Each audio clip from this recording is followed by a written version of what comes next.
Thank you for having me here. And I'm Preeti. Currently, I live in Toronto, Canada, but then I have a background where I started my career, my education in India, and then I moved to the UK because of my husband's on-site assignment for a couple of years, and moved back to India, and then moved back from there again to Canada. So I've had experience working in corporate sector in India, in UK, Canada, and while in Canada, also supporting companies and organizations in the US. So I've seen a fair bit of the world. And so today, my session is about how I've found the differences between hiring or interviewing in India versus interviewing in these other countries. Um, so basically, I go over like the language, how things change, basic etiquettes and boundaries around the interviewing or the hiring process, the speed and process of hiring itself, and why it really matters today. And then we also have time for any Q&A if any of you have any questions. So the first thing I would say is this understanding of the mindset, right? The difference in mindset. So when I initially moved, especially to Canada, so in the UK, I was doing more of part-time and freelance, so didn't really see that difference there when I initially started there. But then when I came to Canada and started interviewing here, the first thing I noticed was like in a lot of interviews when I went, I would always say, oh, we did this, we delivered this, we did this as a team kind of thing. Because in India, like when you speak at an interview or basically generally in the corporate setup or anywhere when you speak, the using the word we is like considered as humility, teamwork, respect, right? And if you said, I did this, I am good at this, I am this, and it's kind of perceived as being arrogant. But then here, it's more of when you're talking about, yes, you should talk about what you did as a team, but then also when you talk about what I did, what I'm capable of doing, that's what they're looking for in the rest of the world, because there it talks about more what is your individual competencies, right? What you're good at doing. And then it understands like you take ownership of your work. And then it talks about how your accountability. So that's the lens with which they see. So understanding that difference and how that small usage of one word or the pronoun that you use can make a difference. And what I have felt is, especially somebody coming from the Indian background that I am, uh, initially you find it difficult actually making that switch. You feel like, oh, like you feel artificial. You feel like you're doing something wrong when you say, I do this or I'm capable of doing that. But then over the years, now I have understood that if it's backed by fact, if it's true that you have done it, if it's backed by facts, then don't think of it as being arrogant or don't think of it as showing off what you're capable of, but it's more of expressing your competencies or showing that, yes, you're capable of doing that. So feel confident in doing that, one. And two, I would say like have a bridge, right? So you can still start by saying, we did this, so we as a team delivered this. And within that, this was my contribution. So within this context of we, I also did this. So it talks to both you as a team player, but also what you are capable of doing individually. So that's one thing mainly I noticed.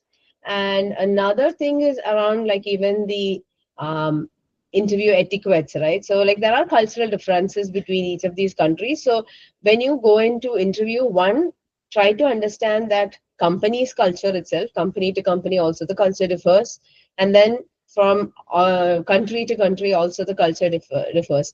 So for example, in India, it is very commonplace for interviewers to ask you like personal questions, right? Like, are you married? Are you planning to start a family? Oh, how many people in your family? Do you have support? They ask you questions like that because there it's perceived as like building that rapport, making that interviewee comfortable by asking personal questions. But then in UK and Canada, some of these things are even legally a complete off limit. You can't ask them these questions. These are like, so here it is, no personal questions are actually asked.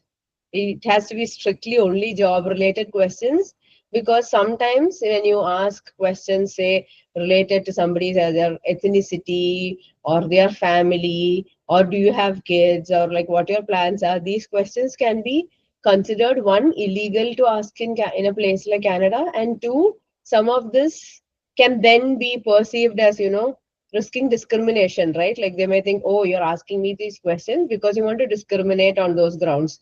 So some of those things, something that feels very normal, natural in the Indian context, can here risk discrimination or even legal issues. So understanding those small things really matter.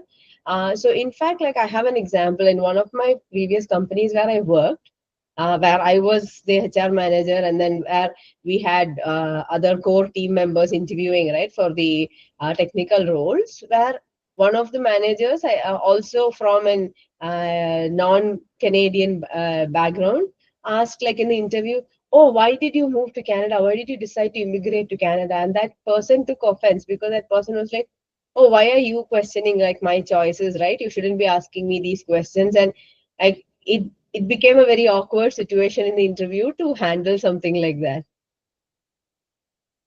And again, like also, how do you handle like these off limit questions when they are asked?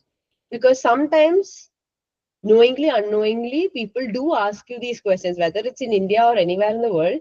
They still might ask you some of these questions, personal questions, and you might feel uncomfortable or you might feel delicate answering some of these questions. But then there is a way to like answer it without answering it, basically. So be graceful about answering these questions, and you can like divert from that. If somebody is like, oh, are you married, are you planning to have kids, you can be like, yes, I am married. And then you can move on to like, oh, but I'm like very focused with my career growth and I'm excited about this role because of ABC. And then start talking to them more about the role and how you fit better in the role.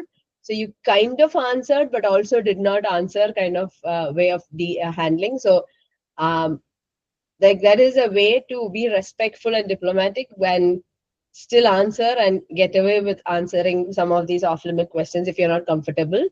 And if you are, say, on the hiring side, it's also good to be aware of the legal implications, because nowadays it's a global world, for corporate world.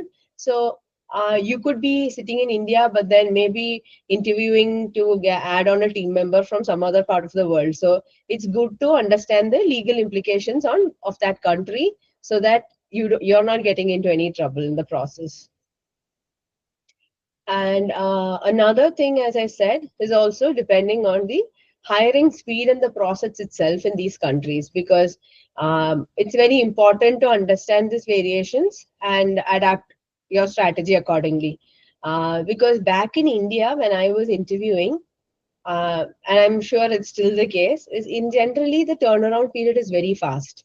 You interview today, and then and even within the interview, it's more relationship based. You're like building a relationship with the interviewer, interviewee. You, like I said, you also like talk about personal stuff. You build that bond, and then even when they ask for references, it's very informal references. You give them your previous manager or a colleague, and all that they do is probably give them a phone call and ask, how is this person, have you worked with this person, and a few questions like that. But then here and in the rest of the world, it's generally the interview process is very structured, sometimes too structured, and it, so because of that it is slow, and then there are like multiple stages. So here, from being interviewed, like the first call to say, oh, okay, I saw your resume or you applied for this role. From that call, you'll have like one profiling call where they'll discuss things with you and create a profile for you. And then you will be bumped up to probably another senior recruiter who will still ask you more generic questions, then be asked to come in for an interview. And then from the interview again, uh, you may have like a basic level, a role based interview. You could have several levels of interview with several levels of people within the organization. And even from one step to another, sometimes can take days to weeks. So, from your initial starting to actually getting an offer in hand and you joining the organization in a place like Canada can probably take about like 2 to 3 months or even longer in some cases. And even asking for references is very formal. Most organizations have like a structured set of questions or things that they would ask. And in most cases, they want at least one of the references to be your previous manager or a HR person in the previous organization. So they can ask all job based questions, right? Like what was the role this person worked in, what was their salary, or or how much work did they do, what else did they do, so they can very clearly ask all these questions. So the process can take longer. And actually, yeah, sorry, here in the Canadian context, they would only ask you what salary you expect to receive for this role, and not ask you what your current salary is. In the Indian context, mostly even when salary negotiations happen, it's what's your last drawn, and from the last drawn, it's a so much percentage increase. But here, it's not illegal to ask, but it's kind of said that informally said that you don't ask the person for what their last round salary is. You basically decide salary based on what the current role is and what you're offering, and negotiations start from there. So, like I said, in India, I have had turnarounds where I've interviewed that day, had a conversation on the phone the very same day, and been offered within the same day or the next day. But then in Canada, I have gone through interview processes that take 2 to 3 months from start to finish. And like I said, why does it matter now? Because, like, how does the global hiring impact, and understanding how the global impact, how it impacts globally, like how it has an effect on economies, the various regions, how it affects business. Understanding this also is very important, because uh, if you're a job seeker, you should understand what the hiring process, or what the speed of, or what kind of language do they expect in the place that you're interviewing. And then if you are on the other side, like you are an interviewer, you should make sure you understand these, so that you avoid any biases, you don't misinterpret, like cultural differences incorrectly or something. So for those, and more so from an employer or an interviewer perspective, you should also make sure you understand the legal side of these things, so that you don't get into any legal issues from the interview. And why does it really matter these days is because, of course, of the global mobility, right? Like all organizations now are global. They have presence in multiple places, and this we have a huge spike in remote work now. So most organizations these days have employees working either in office or remotely from across the world. So to understand the cultural gap or the cultural impact on all of this is very important, so that the team can work together and you understand each other, and you can adapt across countries and make it very versatile. So that's kind of why it is really important to understand how these things work and how different they are. So in terms of a presentation, like, I think I've covered most of the topics already. So just to summarize, like, the key takeaways will be, if you're interviewing or hiring, remember that it is not just about filling a role, it's about that fit. And the fit is not just professionally or fit to the role, but then how you fit culturally within the organization, within the country. So that also is very important. So basically, we spoke about, like, knowing the difference between language, right? The use of I and we, and understanding that, and then respecting the interview boundaries, what's allowed and what's not allowed. And then understanding and managing the hiring speed and expectations. So once you know this takes so long, or takes so happens so quickly, you can adjust your expectations accordingly. And in most cases, it is always okay and always welcome to clearly ask the organization or ask the interviewer what is the process of hiring within your organization, and they will very clearly tell you, like, okay, these are the steps, or this is what it takes.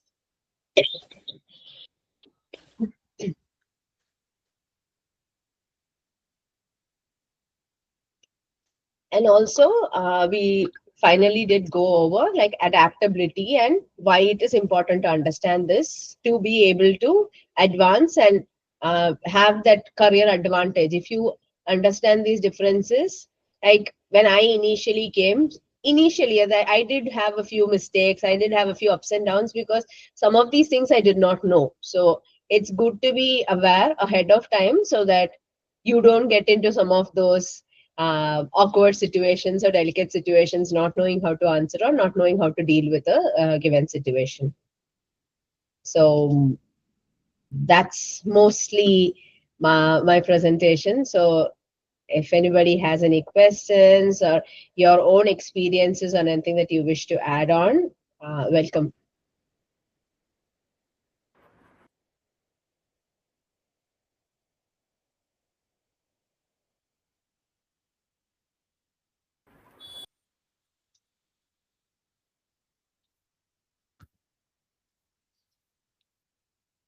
Ayushi, So Supraja, any yeah, questions he or any is there. comments? Yeah. So that is what I was waiting for. So Prija, do you have like any query, or if you want to, like, if you're unable to unmute yourself, you can type your question here in the chat box. Wrong questions as of now, but clear with the contents. So if Okay. there is any, I'll post it in the chat. Yeah, sure. That's great here. And Suprija, I've already shared Preeti's HerKey profile in the chat box, so you can connect with Preeti there. And if in future, if you have any queries regarding it, so you can connect with her, and she'll definitely help you out. And I've shared my profile as well. So if there is any queries related to this HerKey platform, just let me know about it so that I can help you out. Okay. So thank you so much, Sure, sure. Preeti, for being here and sharing this such an insightful session with everyone. Just give me a second. Yeah, thank you. And also on my slide, like I said, I have two QR codes. One is for my general saving my contacts. It has my LinkedIn and all my other information. And Mm-hmm. the other one, if you scan, will lead you to my HerKey profile. So, yes, welcome to connect with me in whichever platform you prefer.